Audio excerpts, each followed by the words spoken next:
можах да разбера. Тупето бе. Тупето районно.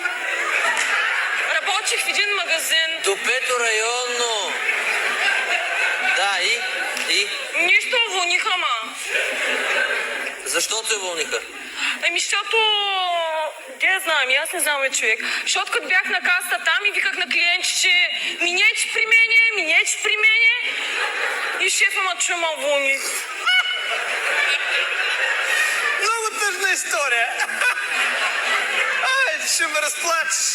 Друго можеш ли? Кажи ми сега. Че мога, естествено. И какво е то? Еми, мога правя пици. Пици. Чудесно. Кажи ми как правиш пици. Как? Пикай, готово. Как така пикаеш? Върху пицата ли пикаеш? Каче върху пицата, бе. Пикая просто пицата да не ядеш сурова. А, печеш я? Да, бе, човек. Пекуя. Нали аз не ти разправя, бе. Човек, че български не разбираш ли, бе? Все трябва да се обясня.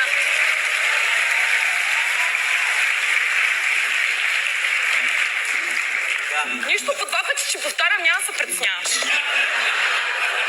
Да, проблема е явно наистина изцяло в мен. Нищо. Аз не разбирам добре, явно.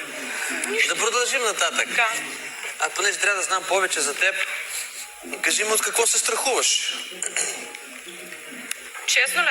Честно. От руси.